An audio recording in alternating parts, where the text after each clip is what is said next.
65 миллион сомдук зыян. Мурдагы министр Чолпонбаев 2 айга тергөө абагына камалды. Мындан 2 күн мурда кармалган Саламаттыкты сактоо министрлигинин мурдагы жетекчиси Космосбек Чолпонбаевди 1 май райондук соту номер 1 тергөө абагына киргизүү боюнча чечим чыгарды. Бул туурасында башкы прокуратуранын маалымат кызматынан кабарлашты. Анын 15 ноябрга чейин тергөө абагында болоору айтылды. Чолпонбаев кызмат абалынан кыянаттык менен пайдаланып, элдин жана мамлекеттин кызыкчылыгына каршы келген макулдашууну билип туруп түзгөн деп шектелип жатат. Ал мамлекеттик бюджетке 65 миллион сом зыян келтирген деп кеңеш бере турган кызмат көрсөтүү болгон. Көзөмөл органынын сунушу менен 1 май райондук соту анын башкаруу чарасын карап, Бишкек шаарындагы тергөө абагына 2 айга киргизүүнү чечти деп айтылган маалыматта. Эске салсак, 15 сентябрда экономикалык кылмыштарга каршы күрөшүү кызматы Чолпонбаевди кызмат абалынан кыянаттык менен пайдаланган деп кармаган. Ушул жана шалаакылык беренеси боюнча Саламаттыкты сактоо министрлигинин жетекчилик кызматтагы өкүлдөрү дагы шектелип жатат. Булак медиа Плов, Чекит Азия. Дастан Жумабековду жарыштан четтетүү сунушу. БШК маселени 2 күндөн бери кароодо. Жогорку кеңештин төрагасы Дастан Жумабековду жана Кыргызстан партиясы боюнча маселени Борбордук шайлоо комиссиясынын жумушчу тобу карап жатат. Бул тууралуу Борбордук шайлоо комиссиясынын төрайымынын орун басары Абдыжапар Бекматов билдирди. 2 күн мурда БШКнын айрым мүчөлөрү шайлоо мыйзамдарын бузду деп Жумабековду же ал курамына кирген Кыргызстан партиясын шайлоого катышуудан четтетүүнү сунуштаган. Бул маселени азыр жумушчу топ карап жатат. Алар корутунду чыгаргандан кийин БШК жыйындарынын күн тартибине киргизет. Анын натыйжасында чечим кабыл алынат. Качан каралаарын так айта албайм, деди Бекматов. Белгилей кетсек, 15 сентябрда депутаттыкка талапкер учурдагы спикер Дастан Жумабековдун өкмөттүн Талас облусундагы өкүлү Марат Мураталиевдин коштоосунда Кара Буура райондук ооруканасына барган сүрөттөрү чыккан. Анда көз жарган келинге өзүнүн үй бүлөсүнүн атынан сүйүнчү катары 50 000 сом бергени айтылып, жакынкы жылдары мамлекет наристелүү болгон ар бир үй бүлөгө ушундай каражат төлөп берерин убадалаганы жазылган. БШКнын мүчөсү Атыр Абдрахматова спикер кызматын пайдаланып, үгүт иштерин жасап жатканын билдирген. Бул көрүнүштүү административдик ресурс жана добуш сатып алуу деп баалаган. Ошол эле күнү БШКнын жыйынында кароону сунуштаганда алгач материалдарды карап чыгуу керек деп колдоо тапкан эмес. Булак медиа Плов, Чекит Азия.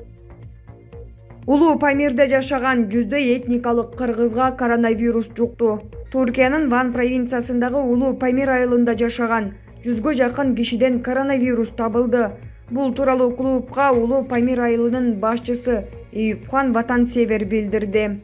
Анын айтымында айылга вирус сакчы болуп иштегендер аркылуу келген. Учурда 200 айыл тургуну сакчы болуп иштегендиктен Армия менен чогуу башка аймактарды кыдырганга туура келет.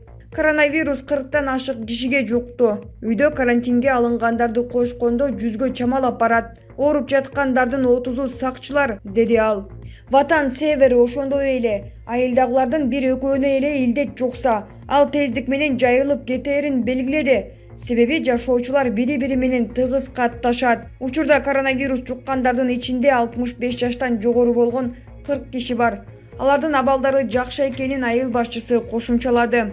Айыл башчы Азаттык радиосуна берген маегинде карантинге алынгандарды көзөмөлдөй турган атайын топ түзүлгөнүн айткан. Алар айылды кыдырып, кишилерди сыртка чыкпоого үндөп турушат. Ал эми тартипке баш ийбегендерге айып пул салынат.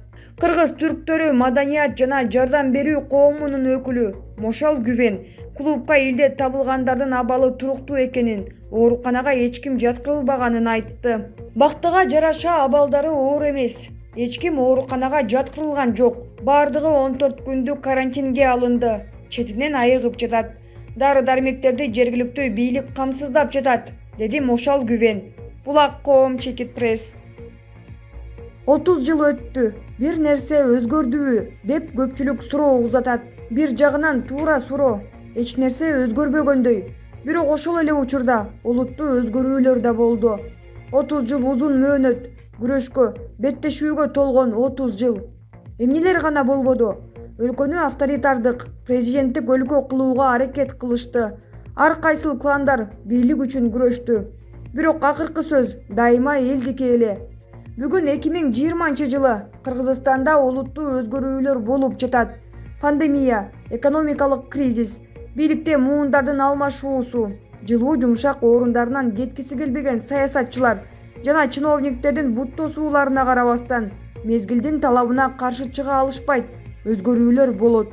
Күчүбүздү топтоп биригүүгө, жоопкерчиликти алып элди алдыга сүрөй турган лидерлердин убагы келди.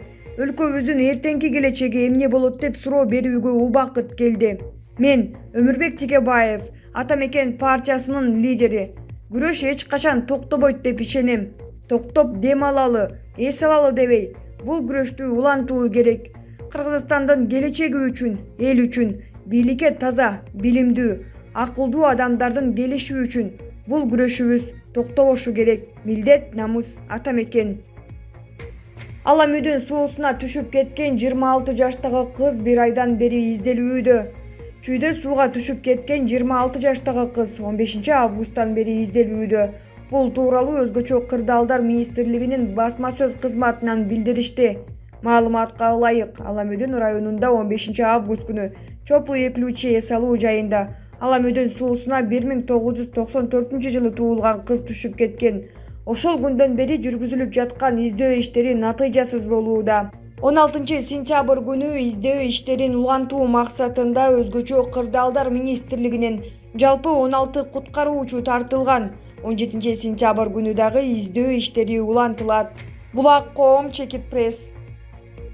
Сактанбай Момуналиев: биз Россиянын тизмегиндеги бир район экенибизди эч ким тана албайт. Мен эмнеге таң калам?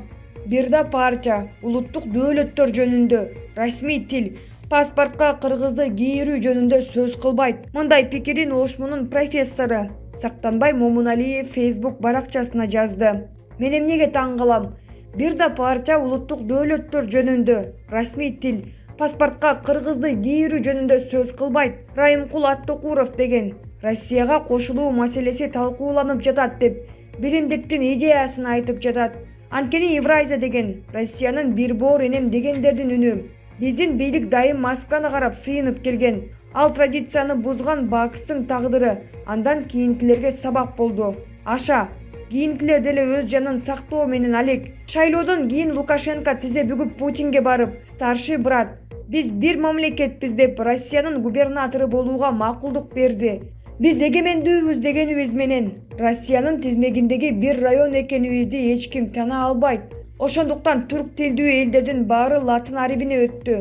Биз ал жөнүндө айткандарды дароо эле душманына айлантып, акмак деп айыптап жатабыз.